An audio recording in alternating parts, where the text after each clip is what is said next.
una canción, melodía de tu amor. Cantas libertad en mi adversidad hasta que huya el temor.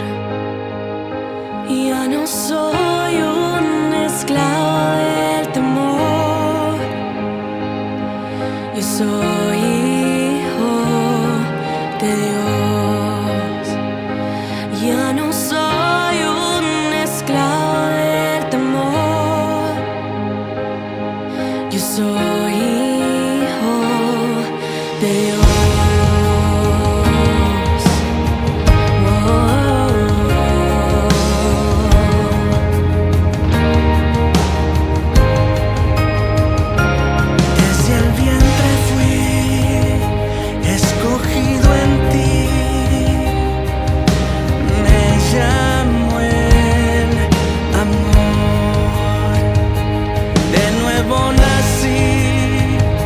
Recibido en ti, tu sangre en mí fluyó. Ya no soy un esclavo del temor, yo soy hijo de Dios. Ya no soy un esclavo del temor, yo soy hijo de Dios. Ya no soy un esclavo del temor, yo soy hijo de Dios. Ya no soy un esclavo del temor, yo soy hijo de Dios.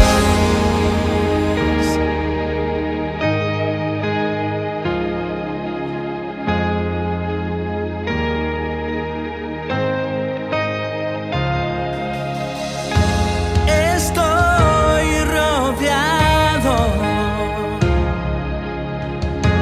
por los brazos del Padre. Estoy rodeado por canciones de libertad. Fuimos liberados de ataduras.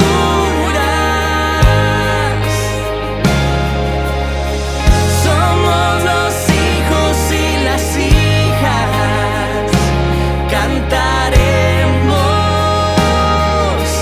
libres.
a Cristo, no vuelvo atrás, no vuelvo atrás. La cruz está ante mí, el mundo atrás quedó. La cruz está ante mí, el mundo atrás quedó. La cruz está ante mí, el mundo atrás quedó. No vuelvo atrás, no vuelvo atrás.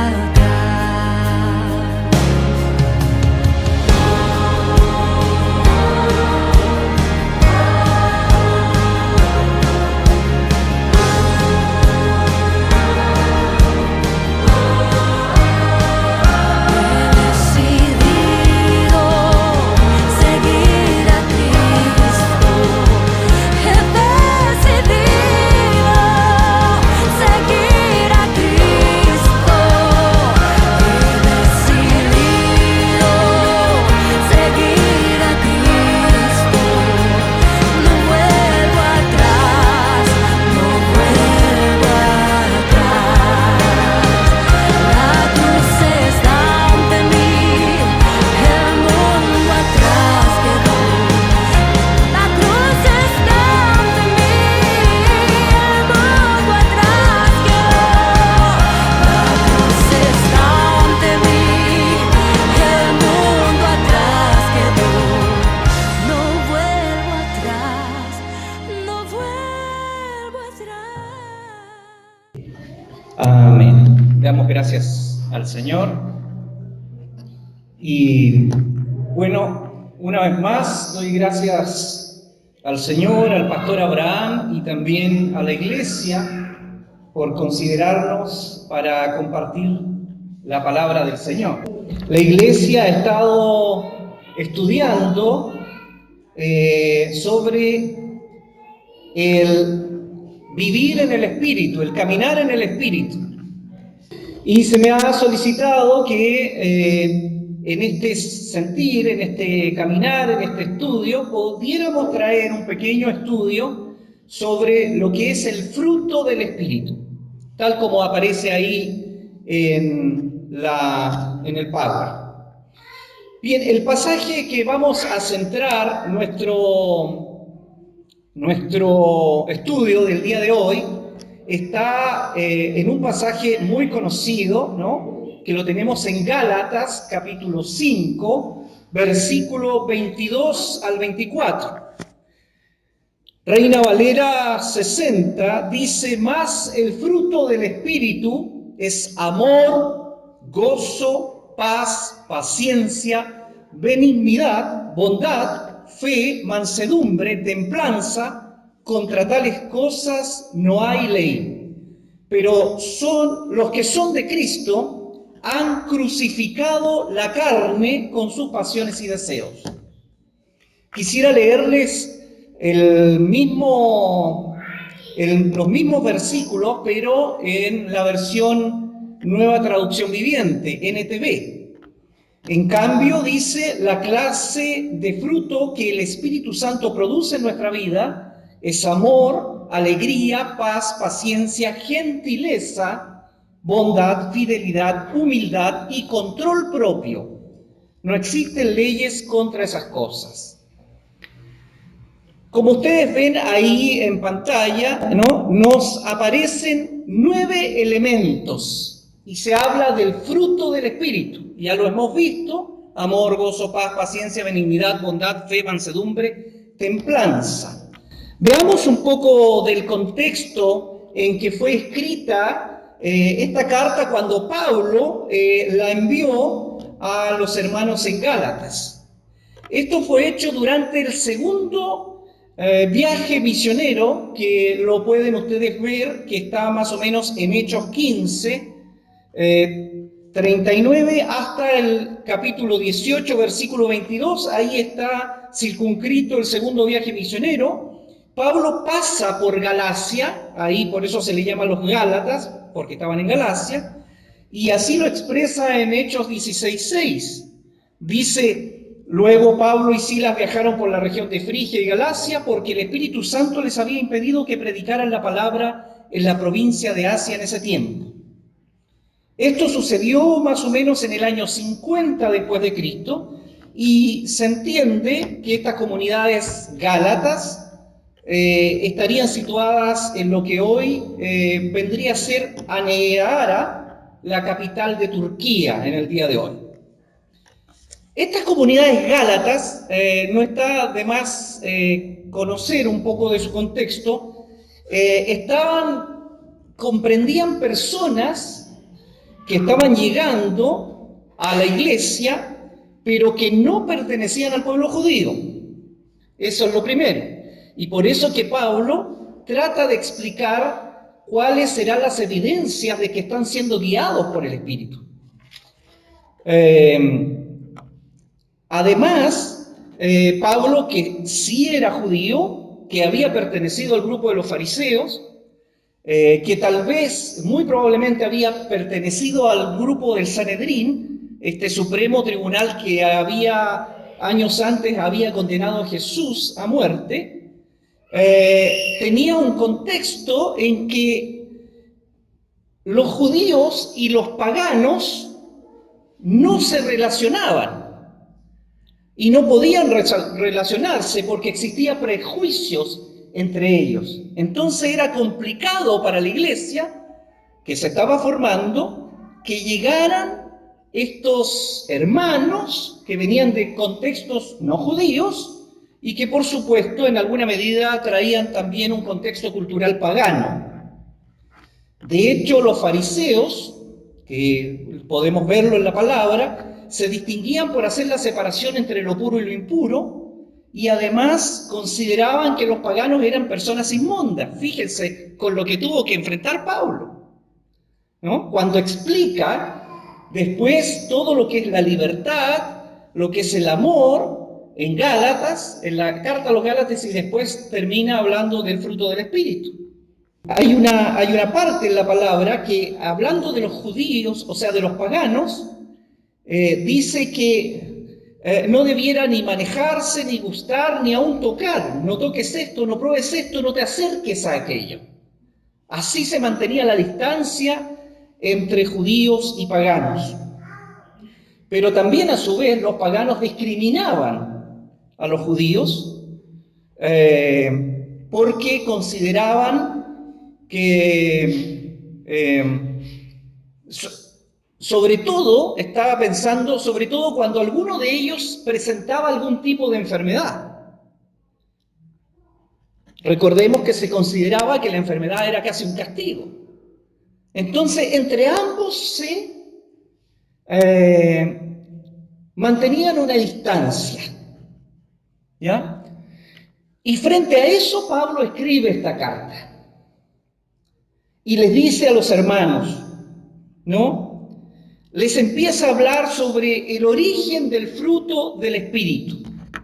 Y cuando les habla del origen del fruto del Espíritu, fíjense que Pablo parte diciendo que la actividad humana no es el origen del fruto del Espíritu.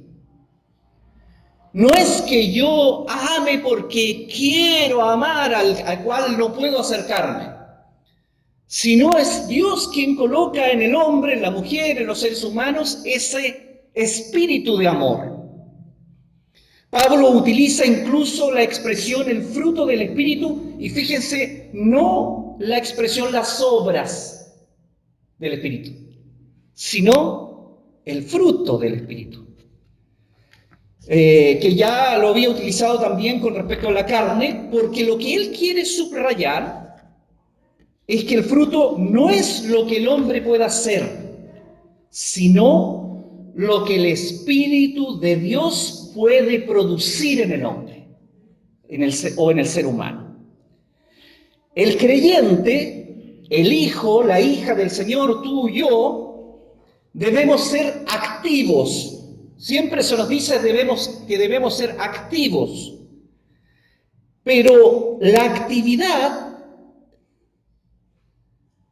es propia porque está en nosotros el fruto del Espíritu. el fruto, esa actividad, no es fruto de las obras, sino es fruto del Espíritu. ¿Ya? Otra cosa que es interesante comentar, ¿por qué el fruto y no los frutos? Porque algunos dicen los frutos del Espíritu. Sin embargo, si leemos, Pablo dice el fruto del Espíritu. Y nos habla de 9 elementos que ya los vimos. Si bien Pablo enumera estos 9 elementos, él quiere subrayar que estos 9 elementos constituyen una sola unidad. Es decir, este fruto tiene esas características y está en estrecha conexión cada uno de estos elementos los unos con los otros.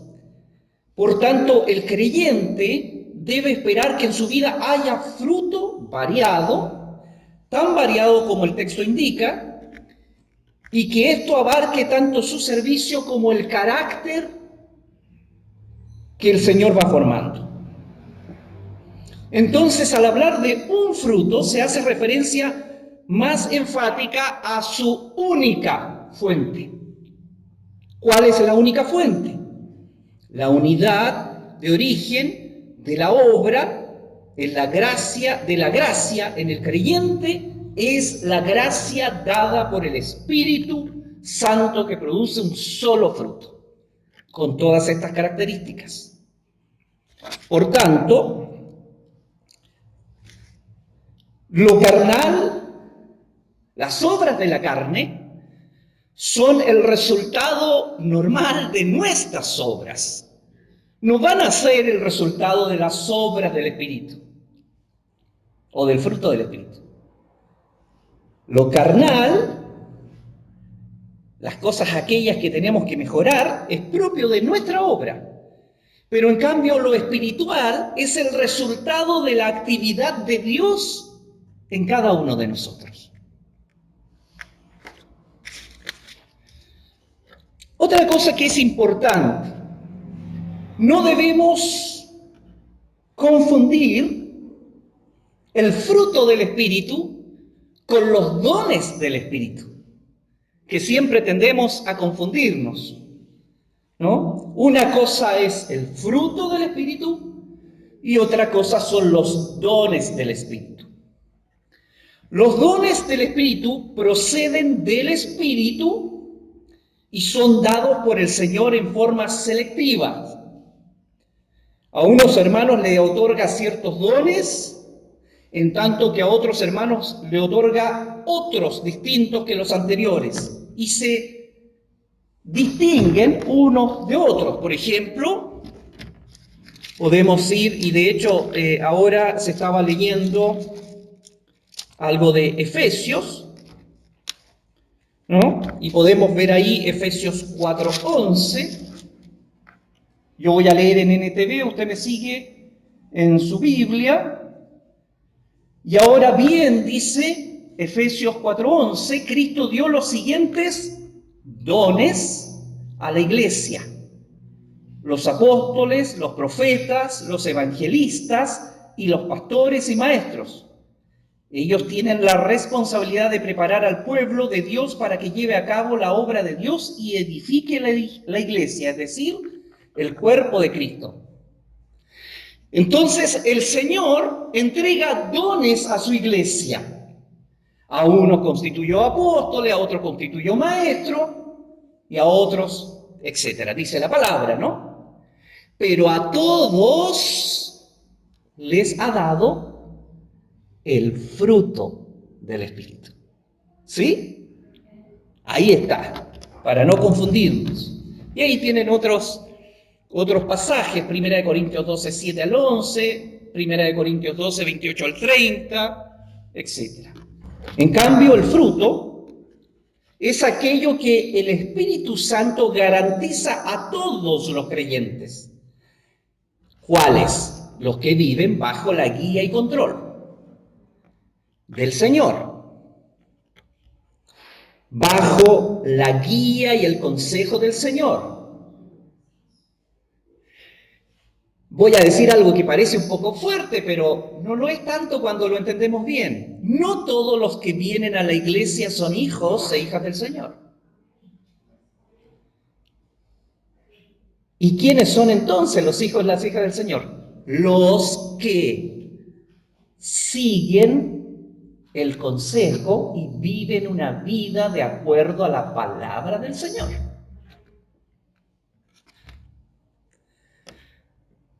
Ya, pero bueno, ese tema lo vamos a dejar ahí para que en otra oportunidad me inviten y lo explique.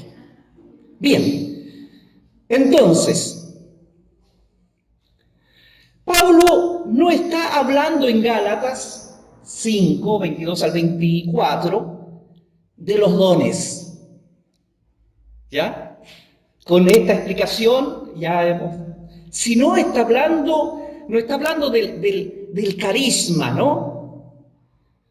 O del carismat, sino está hablando de las dádivas, de los regalos o del regalo conferido a todos los creyentes. Es decir, el fruto del Espíritu. Y el fruto del Espíritu, como ya hemos dicho, contiene 9 elementos. 9 elementos. El primero de ellos es el amor. El primero de ellos es el amor, y en la palabra lo vamos a encontrar como el ágape o como el agapao. Existen otras veces que sale la palabra amor en griego, pero se refiere a otro tipo de amor, al amor de amigos, al amor filial, al amor entre esposos, pero este amor es el amor ágape, el amor de Dios, un amor que sobrepasa todo entendimiento. Y es notable que sea el primer elemento de los 9 que integran el fruto del Espíritu. Se utilizan en el Nuevo Testamento para describir el hecho glorioso y la actitud de Dios hacia el Hijo. Lo primero es que cuando Pablo está hablando aquí en Gálatas de este amor, se está refiriendo a este amor ágape, y este amor ágape se refiere en otras partes de la Biblia, de las Santas Escrituras, a la actitud de Dios el Padre hacia el Hijo. Ese amor, el amor del Padre hacia el Hijo. Y ahí lo podemos ver en Juan 5:20, el Padre ama al Hijo. El mismo vocablo lo vamos a utilizar para enseñar o para aprender o comprender que también se va a referir cuando se refiere a la actitud del Hijo que ama al Padre. El Hijo que ama al Padre. Es el amor del Padre hacia el Hijo, el amor ágape, y ahora el mismo amor se está refiriendo del Hijo hacia el Padre. Juan 14:31, para que el mundo conozca que amo al Padre, dice el Señor, y como el Padre me mandó, así hago. Bien, ¿qué enseñan entonces estos pasajes? Que existe, mucha atención en esto, que existe entre las personas de la Santa Trinidad, de la bendita Trinidad, una actitud eterna de amor, que lo hacen ser Dios. Se trata entonces de una actitud de entrega mutua, de igual nivel, absoluta entrega entre las tres personas de Dios.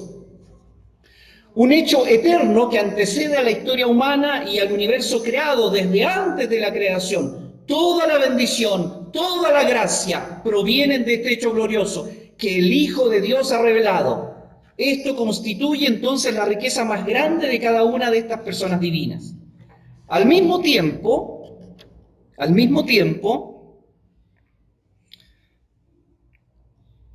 las Escrituras dan cuenta que el Señor mismo utiliza esta actitud para describir la actitud de Dios, su Padre, hacia la raza humana. hacia los que han creído en su Hijo Jesucristo. Como muy bien dice ahí en Juan 16, 27, ¿no? El Padre mismo os ama. Él ama, el que ama será amado por mi Padre. Entonces, si el Padre tiene una actitud de amor con el Hijo no puede ser menos que el Padre.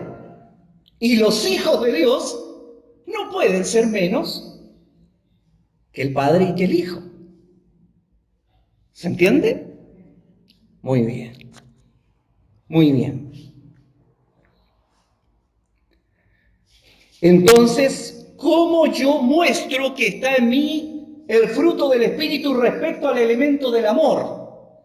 Porque, dice la palabra, como yo os he amado, también debéis amaros unos a otros. Y aquí es donde empiezan los temas para decir, bueno, ¿estamos en la voluntad de Dios? ¿Estamos haciendo lo que el Señor quiere de nosotros? ¿Somos hijos e hijas? Porque yo amo a mis hermanos, con excepción de... Todos los amo, con excepción de... Saludo a todos, menos aún. ¿Se imaginan que Dios dijera eso? Amo a todos, menos a usted. Fuerte, ¿no?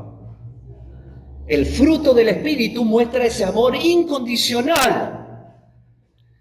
¿Por qué sabemos que tenemos el fruto del Espíritu y eso se demuestra en el amor? Porque abundamos en amor los unos con los otros, más para con todos, dice 1 de Tesalonicenses 3:12. Vamos a juntar la canasta de amor, ¿sí? Bien, vamos a llevar, voy a llevar arroz. Llevemos arroz grado 1, no, lleva uno grado 2 nomás porque es más barato.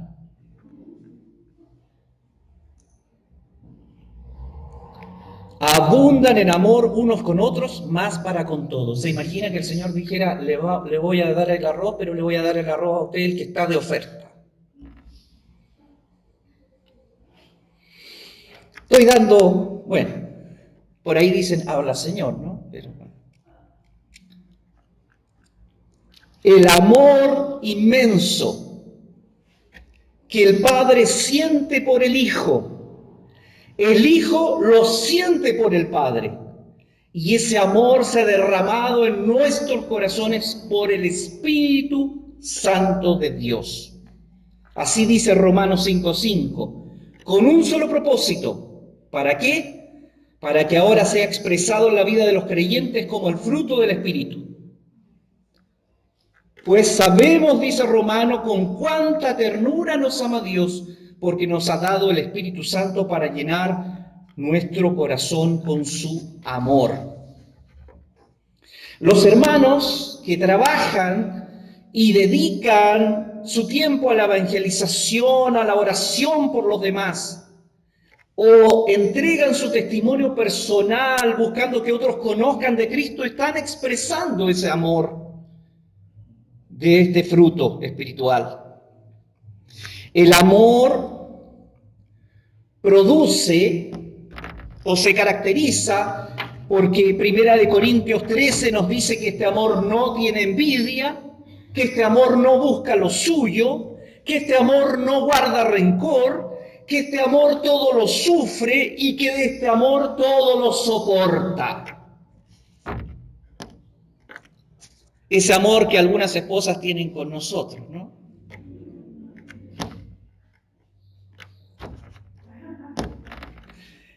El amor de Gálatas 5:22 debe ser entendido principalmente como el amor por los hermanos, pero también por todos los seres humanos que habitan en la tierra.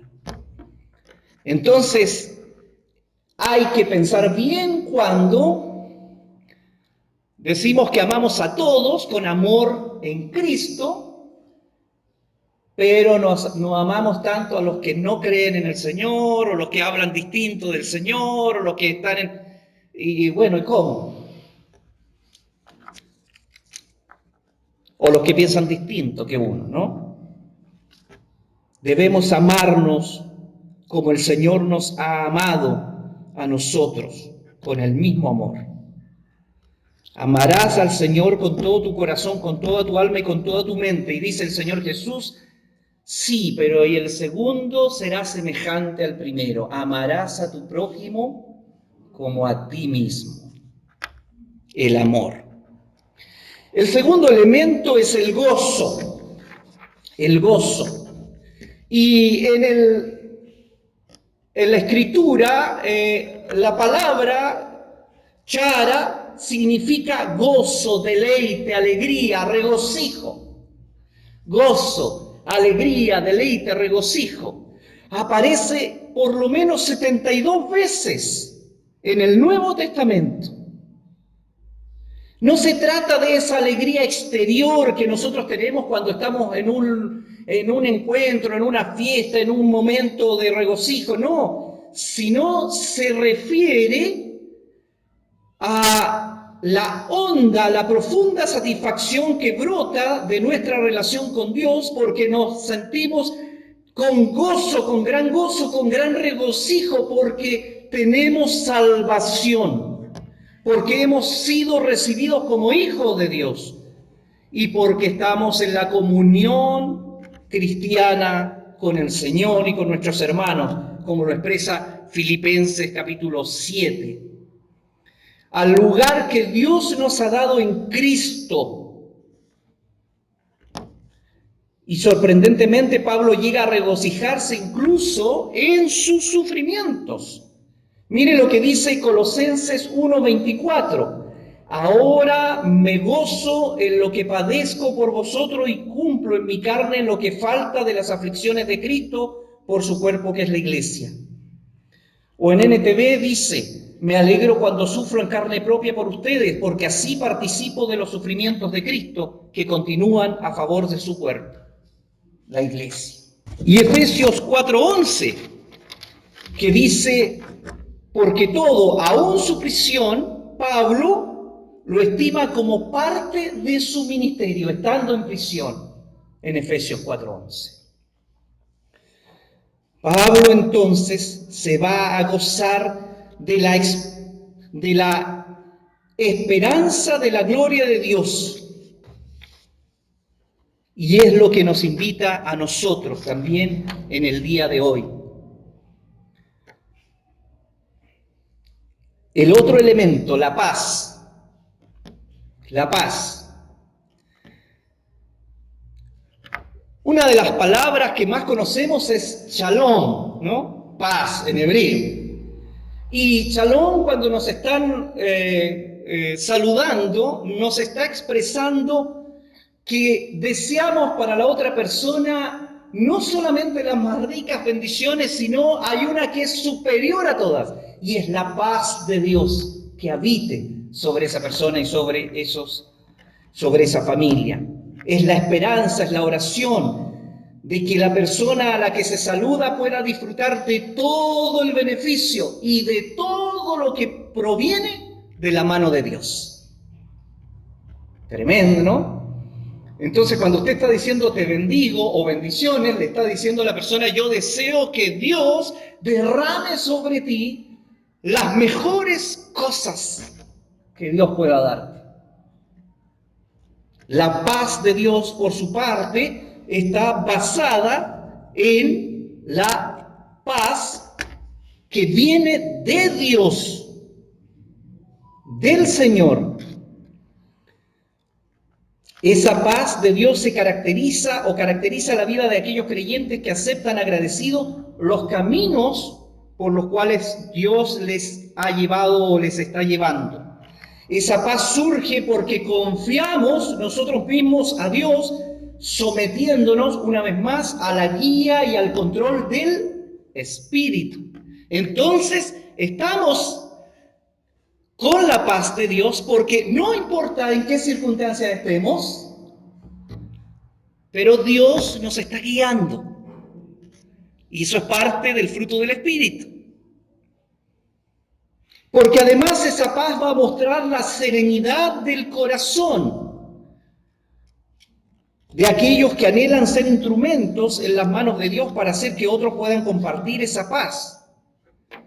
De modo que la paz de Dios es lo que necesita toda persona que no ha conocido al Señor y que es el resultado de la fe en Cristo.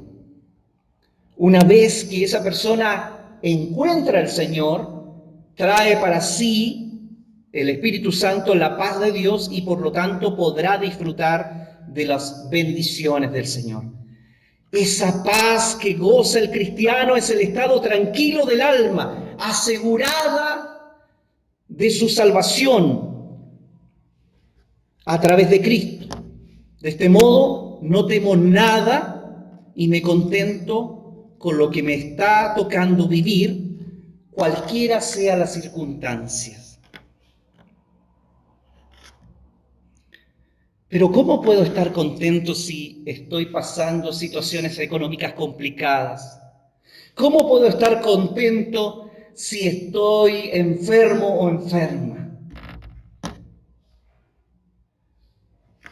Pues puedo tener ese gozo, esa paz y ese amor, porque sé que Dios no hace nada para que nuestra vida no sea bien aprovechada y de testimonio de su amor hacia otros que no le conocen.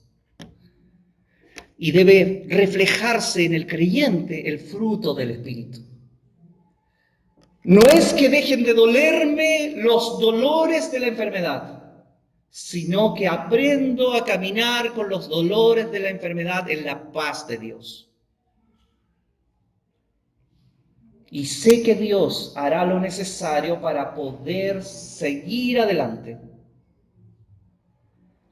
Porque lo tengo a Él, no estoy solo, no estoy sola. Dios no nos deja solos. Diferente es a la persona que no conoce de Cristo, que no tiene a Dios en su corazón y por tanto no tiene el fruto del Espíritu, porque está luchando con esa enfermedad, con esa situación económica, solo o sola, y difícilmente podrá salir adelante. Pero nosotros confiamos en aquel que es sobre todo nombre, aquel que es dueño del universo. No confiamos en cosas materiales, ni en oraciones repetitivas.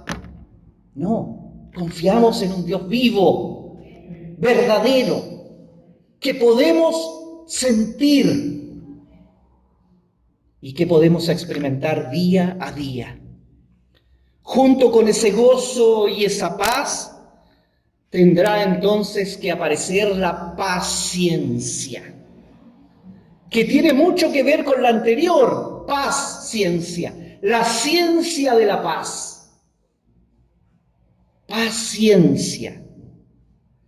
En el Antiguo Testamento, paciencia se refiere a 3 esferas.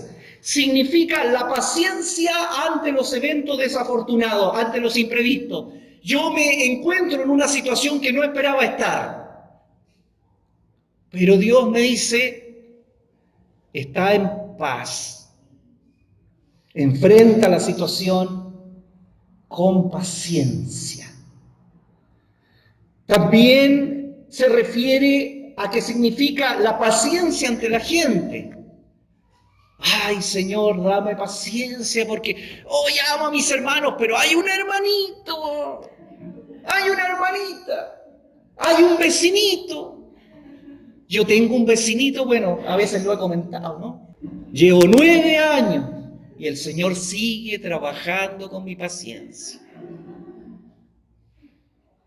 Y uno le pide paciencia y entonces el Señor le envía la forma de que usted vaya trabajando la paciencia. Así que cuidado con lo que pidan al Señor. Yo pedí paciencia y el Señor me mandó el vecinito. Y la tercera esfera es, describe el carácter de Dios mismo. Describe el carácter de Dios mismo porque de Él viene esa paciencia, esa largura de ánimo. La macrotumia, así dice la palabra. Este vocablo es semejante a Otros verbos que aparecen en la palabra como aquellos que expresan la paciencia entre la adversidad, ante las personas hostiles. Y esta paciencia se caracteriza por la obra de Dios y de Cristo en todos los hombres. Qué ejemplo de paciencia, ¿no? La que el Señor mismo tiene con nosotros, ¿no? Y en esa paciencia, miren, el Señor es compasivo y misericordioso, lento para enojarse y está lleno de amor inagotable, dice Salmo 103. Y qué maravilloso, Primera de Pedro, capítulo 2, versículo 23. El Señor Jesús no respondía cuando lo insultaban, ni amenazaba con vengarse cuando sufría. Dejaba su causa en manos de Dios, quien siempre juzga con justicia. Siempre, ¿no? La paciencia, fruto del Espíritu. Ahí uno puede ir tiqueando, ¿no? Y decir, ¿cómo estoy en esto, no? Cuando viene alguien y le pasa con el auto y usted quiere y viene y le pasa por al lado y uno dice, pase nomás. O salen las palabras, ¿no? Antes que la boca es más rápida que el pensamiento, ¿no? Y usted viene y le dice, ¡ay, sepulcro blanqueado, nido de víbora! Seguramente le dirá sí o no. Espero que sea así. Habla, Señor. Que el Señor nos dé paciencia, la ciencia de la paz. Benignidad. La bondad de Dios se manifestó de manera suprema en la persona y en la obra de nuestro Señor Jesucristo. ¿Cómo? A través de su bondad para con nosotros en Cristo, como dice Efesios 2:7. Es una disposición benigna del corazón que es contrario a la dureza en el trato. Benignos, ¿no? Cariñosos. Los creyentes deben dar el fruto del Espíritu que es en toda bondad, dice Efesios 5:9, Gálatas 5:22. Pablo oraba por los tesalonicenses para que Dios cumpliera todo su propósito de bondad y toda obra con fe, con su poder. Los creyentes deben ser benignos unos con otros, dice Efesios 4:32. Y en Romanos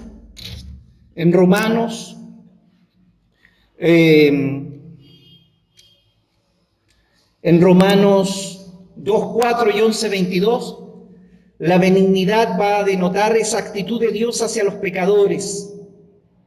La fuerza de este elemento del fruto del Espíritu reside en que la benignidad se trata de tratar a otros de la misma manera en que Dios nos ha tratado a nosotros, en que aún siendo pecadores, dice Romanos 5:8, Cristo murió por nosotros. Bondad. En Gálatas 5:22 va a darnos a entender que cuando habla de bondad está hablando de lo bueno, de lo generoso, de lo amable, del hombre o la mujer, en quien obra el Espíritu de Dios en bondad. Se parece bastante a la benignidad, pero se está refiriendo a la actitud hacia otros, en una inclinación que es favorable del corazón, indica la excelencia moral de una persona. Y también hay otras traducciones, por ejemplo, bondad también en los Salmos se entiende como misericordia, como favor, como benevolencia, como amor leal, como piedad, como solidaridad. En el Salmo 89 como misericordia, amor constante sobre la base de un pacto, etc. Esa es la bondad de la cual nos está hablando. Es la generosidad que surge del corazón de Dios hacia el hombre.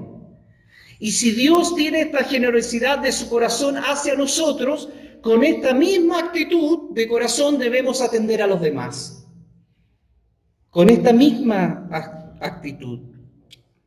Fe es la lealtad del cristiano. Ojo que aquí no está hablando de la fe salvadora, porque aquí está tratando de la fe en el sentido de fidelidad. Somos fieles al Señor. A eso se refiere. Somos confiables. El creyente, el cristiano, es confiable. Es plena confianza absoluta en Dios. Como dice Romanos 8:28, sabemos que los que aman a Dios, todas las cosas le ayudan a bien y estos conforme a su propósito son llamados. Tenemos esa plena confianza en el Señor y por algo, entonces, mantenemos esa fe, esa fidelidad. Y llegamos ya a los últimos dos, mansedumbre. Se parece un poco también a los anteriores, pero se trata de la dulzura, de la conducta suave. Se trata de una persona que no es pendenciera, es decir, no busca dificultades, ¿no? Sino todo lo contrario. No es agresora, no es belicoso, no es camorrista, no es cizañera, no busca líos en todas partes, ¿no? Sino todo lo contrario, es apacible con los demás. La mujer creyente, el hombre creyente, debe ser manso, mansedumbre, no menso, manso, ¿no? Y ojo, no busca posiciones o puestos que ocupar, ni se obsesiona con los intereses personales que deba defender. Finalmente, templanza. Y como muestra esa fotografía, la templanza que ahí está perfectamente alineada, ¿no? No la sostiene nadie más que Dios. El dominio sobre algo o sobre uno mismo. Una de las cosas que más cuesta al creyente es el dominio propio. ¿Ya? El cerrar la boca. ¿No? Este músculo chiquitito, la lengua, ¿no? Que tenemos, que a veces es más rápida que nuestra propia mente. En fin, mis queridos hermanos y hermanas, la vida cristiana debe dirigirse siempre por la autoridad de Dios. La perfección cristiana no va a crecer sobre las obras de la carne, sino la vida eterna del bautizado, de la bautizada, es la cosecha de lo que Dios ha sembrado en nosotros sobre el fruto del Espíritu o como fruto del Espíritu y que Dios ha preparado para nosotros. Finalmente, como dije al principio, lo espiritual es el resultado de la actividad de Dios en nosotros y no de la actividad humana propiamente tal. La actividad humana no es el origen del fruto. El fruto no es lo que el hombre o la mujer puede hacer, sino lo que el Espíritu de Dios puede producir. ¿Y qué es lo que el Espíritu de Dios puede producir en nosotros? El fruto del Espíritu. Que el Señor les bendiga.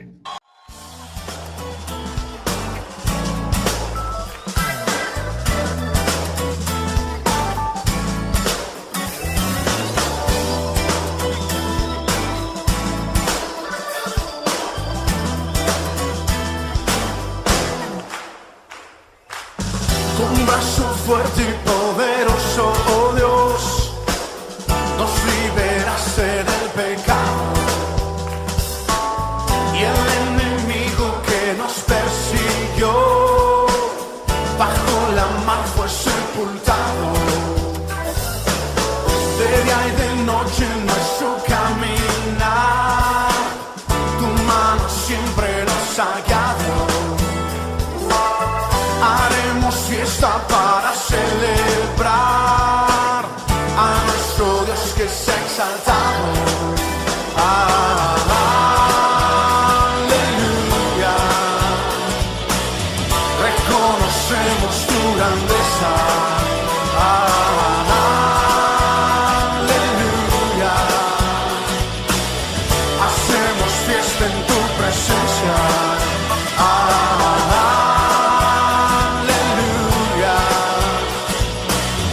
Reconocemos tu grandeza.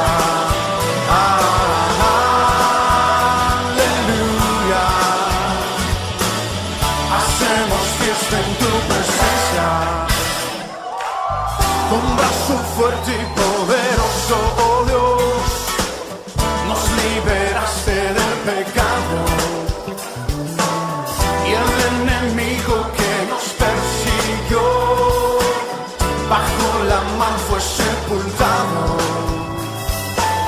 De día y de noche en nuestro caminar, tu mano siempre nos ha guiado. Haremos fiesta para celebrar a nuestro Dios que se ha exaltado. Aleluya.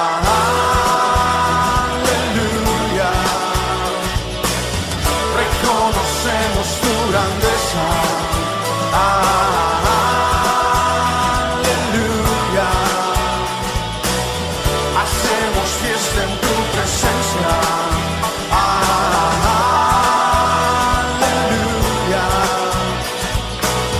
Reconocemos tu grandeza. Aleluya. Hacemos fiesta en tu presencia.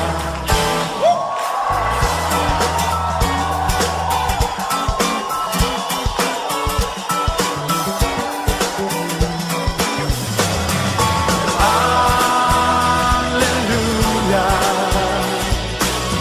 Reconocemos tu grandeza. Aleluya. Hacemos fiesta en tu presencia. Aleluya. Reconocemos tu grandeza. Aleluya. Hacemos fiesta en tu presencia. Aleluya. Reconocemos tu grandeza.